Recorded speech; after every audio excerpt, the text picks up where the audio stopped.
안녕하세요. 방금 소개받은 조정현입니다.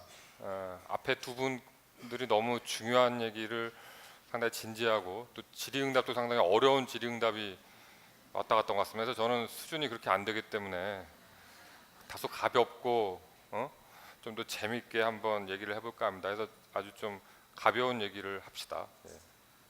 토끼와 거북이 얘기를 저는 하고 싶습니다. 그 여러분 토끼와 거북이 경주 얘기 다 아시죠? 예, 저도 예전에 국민학교라고 했는데 초등학교 때 아마 교과서에 나왔던 것 같아요. 제가 확인해 보진 않았으나 제 주변엔 다 알고 있는 너무나 유명한 얘기인 것 같습니다. 그래서 토끼랑 거북이가 친구였던 것 같은데 아마 토끼가 조금 앞에서 잘난 척을 했나 봐요. 내가 빨러 이러고 그러니까 거북이가 그냥 가만히 죽어 지내면 될 텐데 또 안에 그 뭔가 있어가지고 야 경주를 하자고 도전을 한 거죠. 근데 준비가 덜 되었던 것 같습니다. 거북이는 저 뒤에 따라오고 토끼는 혼자 빨리 가다가 뒤에 보니까 허탈한 토끼는 그만 맥이 풀려서 잠이 들었습니다.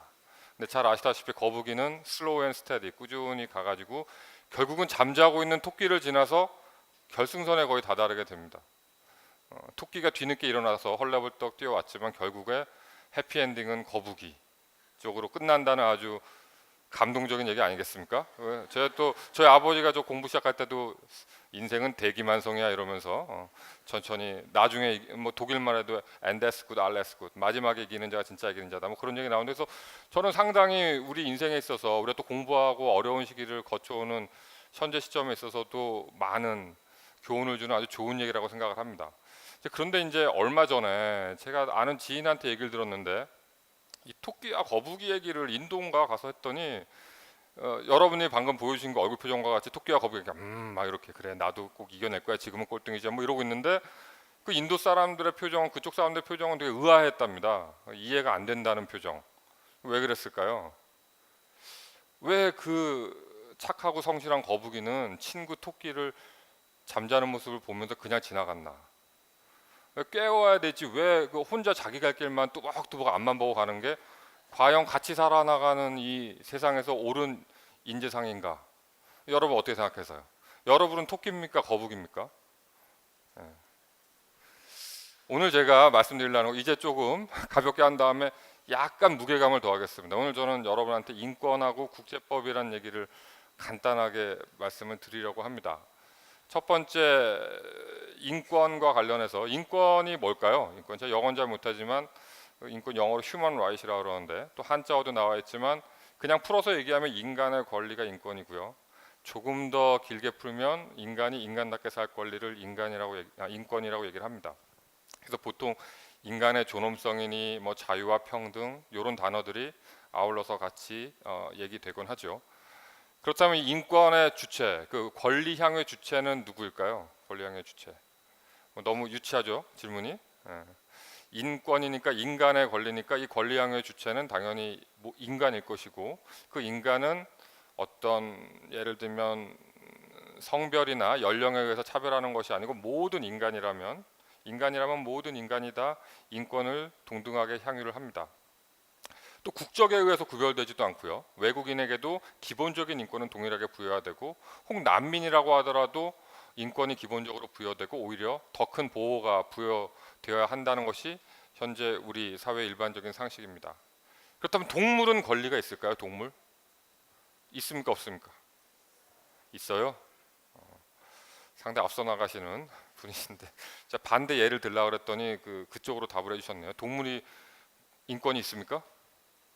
그냥 권리는 있을 것 같다고 말씀하신 거죠, 인권. 근데 사실 작년 여름에 그 원전 사태로 아주 무더웠던 여름에 부산의 자갈치 시장에서 어떤 고양이 한 무리를 어떤 할머니께서 그 그물 같은 데 넣어놓고 그 시장 바닥에서 이렇게 팔고 있었다고 하네요. 근데 하루 종일 물 한 방울 안 주고 그 그물에 넣었던 거는 일반적인 포대에 넣으면은 그 야수의 특성상 이렇게 갉아가지고 구멍을 뚫어뜨린답니다. 근데 그 그물에다가 넣으면은 그 어떤 그 특성상 움츠리고 부동 자세로 계속 유지를 한대요. 그래서 그물에다가 이제 고양이를 팔려고 여러 마리를 넣어가지고 이제 자갈치 시장 바닥에서 이렇게 있는데 그 더운 날 물 한 방울 안 주고 부동 자세로 거기다가 고양이를 놔뒀던 거죠. 그걸 하루 종일 지켜보던 동물보호단체에서 그 할머니를 고발을 했습니다.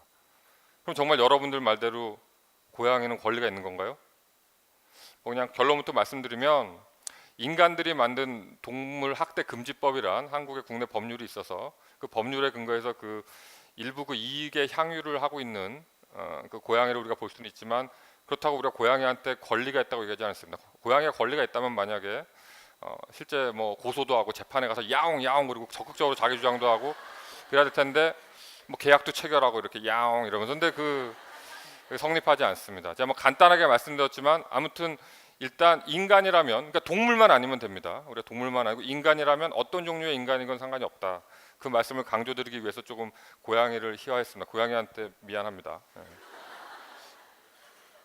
인권의 종류를 간단히 조금 짚고 넘어가자면 뭐 자세하게 말씀드리면 상당히 복잡한데 간단하게 말씀드리면 크게 두 가지로 나뉩니다. 인권은 시민적 정치적 권리, 간단하게 자유권이라고 하는 권리와 경제적 사회적 문화적 권리, 사회권이라고 하는 두 가지의 제1세대 인권, 제2세대 인권 크게 두 개로 나뉘고요. 구체적인 내용들은 우리가 아주 익숙한 뭐 생명권, 고문 금지, 이동의 자유, 종교의 자유 이런 것들은 이제 자유권적인 영역이고 식량권, 건강권, 교육권, 문화권 등등의 다양한 권리들은 사회권 쪽에 해당하는 권리입니다. 근데 권리가 있으면 동전의 앞뒷면과 같이 의무가 있죠. 국가의 의무를 봤을 때 물론 이 국가의 의무도 양대 권리에 다양한 종류의 국가의 의무가 동시에 적용이 되는 게 원칙입니다만 설명의 편의를 위해서 대표적인 의무를 제가 구별해서 말씀을 드릴게요. 자유권하고 주로 관련되는 국가의 의무는 소극적 의무라고 합니다. 소극적 의무는 뭐냐면 개인의 자유를 가만히 놔두면 되는 것이죠. 그러니까 국가가 소극적이면 소극적일수록 개인의 자유권은 향상이 되는 효과를 오기 때문에 일반적으로 소극적 의무라고 얘기를 합니다. 하지만 반대로 사회권과 관련되는 권리에 있어서의 국가의 의무라고 한다면 적극적인 의무라고 보통 얘기를 합니다. 적극적인 의무란 가만히 있어 뭐 사람이 굶어 죽고 있는데 가만히 있으면 안 되는 것이고 뭔가 교육을 시키던가 국가 시스템을 만들던가 아니면 너무 정말 개인 능력이 전혀 없을 때는 직접 갖다 먹여주던가 이러한 국가가 뭔가를 액션을 취해야 되는 적극적인 의무를 사회권과 관련해서 주로 부담을 합니다. 다시 말씀드리지만 이 두 가지 종류의 의무는 주로 관련이 되지만 서로 다양한 관점에서 동시에 적용되기도 합니다. 한 가지 더 인권과 관련해서 인권의 그럼 특성에 대해서 간단하게 말씀을 드리면 일단 방금 앞에 봤던 여러 가지의 권리들이 기본적으로 태어나면서부터 천부인권이라고 그러는데 태어나면서부터 모든 인간한테 주어집니다. 그리고 그 주어진 인권은 자신이 죽으면서 없어질 수 있을지언정 중간에 내 권리니까 내가 포기하겠다라든지 아니면 돈을 받고 누구한테 판다든지 이러한 성격의 것이 아닙니다. 그걸 이제 양도 불가성이라고 얘기를 하고 또 서로 분리된다거나 이러는 것이 아니고 서로 의존하고 서로 연관돼 있고 하나의 인권이 강화가 되면 나머지 인권도 연계해서 같이 강화가 되는 그런 상호 강화성의 성격이 있습니다. 근데 제가 여러분한테 특히 여기서 강조하고 싶은 점은 그 중에서도 인권의 특성의 가장 대표적인 특성인 보편성에 대해서 말씀을 드리고 싶습니다. 보편성이라고 하면 우리 보통 인류 보편의 가치 인권 이런 말할 때 나오는 게 바로 그 뜻입니다. 그러니까 Universal Value of Mankind라고 하는데 그 인권의 보편성은 인권의 가치가 전 세계가 공유하는 그러한 가치다. 그리고 또 모든 인간에 적용하는 것이다. 또 모든 지역에 동일하게 적용되는 것이다. 이러한 것을 통틀어서 우리가 인권의 보편성이다 하고 대표적인 특성으로 얘기를 합니다. 근데 이 인권이라는 것은 이 보편성적인 측면에서 보면은 그 다음 단계는 자연스럽게 인권의 보편성을 인정하면 그 다음 단계는 자연스럽게 그러면은 왜 쟤는 그 권리를 못 누리지? 왜 나는 누리고 있는 이 권리를 쟤는 보편적이라는 권리를 못 누리고 있지? 하는 의문이 일어나게 됩니다. 이러한 의문이 안 일어나는 분은 인권의 보편성을 이해를 못하고 계신 분이고 인권의 보편성을 이해하신 분은 당연히 자연스럽게 그 다음 단계는 왜 쟤는 나와 틀리게 대우를 받고 있지? 왜 쟤는 차별을 받지? 왜 쟤는 저렇게 힘들게 살지? 왜 쟤는 저렇게 박해를 이런 약자에 대한 관심은 자연스러운 인권적인 관심입니다.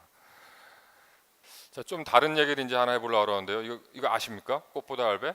4명의 할아버지 H4로 구성된 뒤에 짐꾼이 하나 있고요. 여러분한테 말씀드리고 싶은 이거의 그 원작이 뭔지 아세요? 원작은 꽃보다 남자입니다. 이건 F4입니다. 플라워 4인가 뭐 그럴 겁니다 아마. 예. 이 꽃보다 남자의 드라마는 보지 않았지만 언론 기사를 통해서 알게 된 것이 그 당시에 처음 알려진 뉴칼레도니아라는 섬이었어요. 근데 그게 무슨 뜻인 줄 아세요? 뉴칼레도니아? 예? 뉴 칼레도니아. 뉴 칼레도니아는 뉴 스코틀랜드라는 뜻입니다. 칼레도니아는 고대 로마명으로 스코틀랜드라는 뜻이었습니다. 그래서 저는 스코티시 프리미어리그 축구팀 중에 뭐뭐뭐 칼레도니안스가 있어서 저는 그 뜻을 알고 있었죠. 그래서 좀 반가웠고, 뉴 칼레도니아네, 뉴 스코틀랜드네 하고 되게 반가웠습니다. 그러면 여기서 이제 질문. 그러면 스코틀랜드 오늘 월드컵 시작했는데 브라질 월드컵 잉글랜드가 참여를 했어요. 스코틀랜드 위에 있고 아래에 있는 게 이제 잉글랜드인데 국가대항전 월드컵 축구에 잉글랜드가 출전을 했고 국가대항전 올림픽 경기에는 그레이트 브리튼이 참가를 합니다.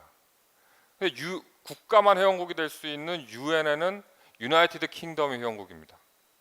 과연 우리가 국가라고 지칭할 만한 건 이 중에 뭘까요? 잉글랜드일까요? GB일까요? 아니면 UK일까요? 가장 큰 걸로 찝으신 것 같습니다. 맞았고요. 정답인데요.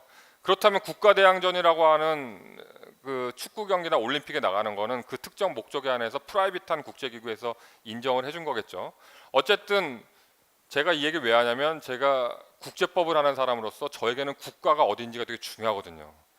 전통적인 국제법은 국가 대 국가의 관계를 규율하는 법이었습니다. 그렇기 때문에 인권 문제, 제가 앞 곡지에 말씀드렸던 인권 문제와 같은 것은 국가와 개인의 관계를 규율하는 거기 때문에 그거는 영토 내에서 이루어진 주권 사항이고 전통적으로 국내 문제였다. 그렇기 때문에 국제 관계나 국제 정치나 국제법 분야에서 국가 대 개인의 관계를 규율하는 경우는 아주 예외적인 경우를 제외하고는 일반적으로 금기시 되었었다.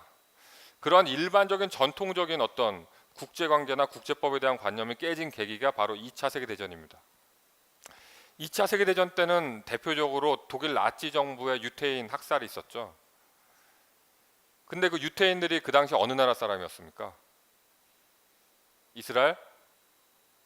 이라고 종종 얘기가 나옵니다. 지금은 누가 얘기했는지 안 했는지 잘 못 들었습니다만 그 당시에 이스라엘이라는 나라는 없었고 유태인 수백만 명의 학살을 당한 유태인들의 대부분이 독일 국적을 가진 독일 국민이었습니다.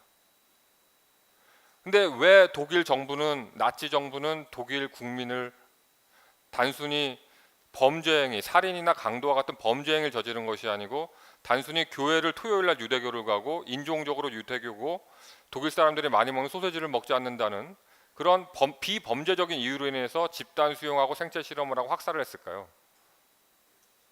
그게 정당한 걸까요? 그러면 그러한 문제는 국내 문제니까 제3국이 왈가왈부할 필요가 없는 순수한 주권사항일까요? 여기에 대해서 국제사회는 뭔가 문제의식을 깨닫게 됩니다. 이거는 그냥 놔둘 문제는 아니다. 그래서 인권 문제가 드디어 국제 문제화가 되고 유엔 헌장에 최초로 휴먼 라이트이라는 단어가 삽입이 되고 몇 년 후에 유엔 총회 결의로 세계 인권 선언이 채택이 됩니다. 크게 두 가지 접근이 있었습니다. 첫 번째는 개인을 직접 국제사회에서 처벌을 하자. 국제 범죄 개념을 만들어서 뉘른베르크나 도쿄의 국제 전문재판소를 만들었고 지금 현재 버전이 인터내셔널 크리미널 코트 국제 형사재판소입니다. 인도의 반환죄, 반인도 범죄라고 알려진 크라임스 어게인스트 휴머니티가 바로 일국 내에서 일어나는 자국 정부와 자국 주민의 관계를 규율하는 범죄입니다. 전쟁 범죄의 경우에는 교전국 A와 B 두 개의 국가가 필요하지만 인도의 반환죄의 경우는 한 개 국가만 있으면 됩니다. 국가 대 개인의 관계를 규율하기 때문에. 그 다음에 국제인권법 방금 말씀드렸던 대로 20세기 후반에 가장 빠른 속도로 발전한 국제법 분야 중에 하나입니다. 저는 북한 인권 문제랑 문제란 가장 가까운 우리 이웃 친지의 문제이자 가족의 문제이자 민족의 문제이다. 하지만 동시에 가장 보편성 차원에서 자연스럽게 관심이 가는 가장 열악한 인권 사각지대로서 우리가 북한 인권 문제를 바라봐야 되지 않을까 생각을 합니다. 거기에 이제 국제인권법, 방금 간단하게 살펴본 국제인권법이 국제적인 어떤 판단 기준을 제공해 준다고 저는 믿습니다. 일례로 최근에 유엔 인권이사회에 의해서 설립이 된 유엔 북한인권조사위원회에서 북한의 대량 인권 침해 사안이 국제형사법상 인도에 관한 죄를 구성한다고 결론을 내린 바가 있습니다. 이거는 방금 2차 세계대전 이후에 새롭게 등장한 두 가지 큰 흐름, 국제형사법과 국제인권법의 흐름이 수렴되는 국제인권 레짐에서 국제형사법적인 내용을 다루게 되는 좀 독특한 최근의 발달 상황까지도 동시에 보여주고 있습니다. 자, 그럼 다시 토끼와 거북이로 돌아가겠습니다. 남북 관계를 토끼와 거북이로 이렇게 대치해서 본다면 과연 우리 남한은 대한민국은 토끼일까요, 거북일까요? 제 첫인상이니까 틀릴 수도 있습니다. 뭐 제가 또 아주 과하게 토끼와 거북이 얘기를 북한 인권 문제에 갖다 맞추는지 모르겠습니다만 기본적으로 저는 한국이 북한과의 관계에서 봤을 때 그냥 달려가는 토끼 같습니다. 그냥 앞만 보고 세월호 사건도 그거의 한 일단면이었다면 앞만 보고 그냥 자기 갈 길을 열심히 가는 정신없이 뛰어가는 옆도 볼 틈도 없이 북한도 이런 북한 인권 문제에 대해서도 관심 가질 겨를도 없이 그러한 우리가 빨리 달려가는 토끼가 아닐까. 그러면 이 토끼는 정말 이 거북이 더군다나 느린 거북인데 잠까지 자고 있는 이 잠자는 거북이를 어떻게 해야 될까요? 그냥 놔두고 내 갈 길 가는 게 과연 잘하는 걸까요? 그게 민족 차원이나 인류 보편 가치 차원에서 잘하는 것일까요? 여기에 대해서 함께 고민해 봤으면 좋겠고 물론 북한 인권 문제의 심각성에도 불구하고 거기에 대한 공감대는 많이 형성이 됐지만 구체적인 방법론에 대해서는 이견이 있을 수 있습니다. 그러함에도 불구하고 우리가 우리 앞에 바로 보이는 문제들이 너무 커 보이고 당장 주관적으로 너무 힘들다고 바로 옆에 있는 가장 심각한 인권 문제에 대해서 그냥 내일 아니니까 사실상 다른 나라잖아. 뭐 나도 지금 바쁘고 힘들어 죽겠어 하는 생각만 가지고 관심조차 갖지 않는다면 문제가 심각하다고 보고요. 그런 의무에서 우리 빠른 토끼들은 좀 잠자고 있는 거북이에게 어떤 방법으로 북한 주민의 인권이 개선이 되고 삶의 질이 개선이 될지에 대해서 꾸준하게 다양한 방법론을 동원해서 효과적인 방법들을 함께 찾아가는 그런 노력들이 필요할 시기라고 생각을 합니다. 예, 감사합니다.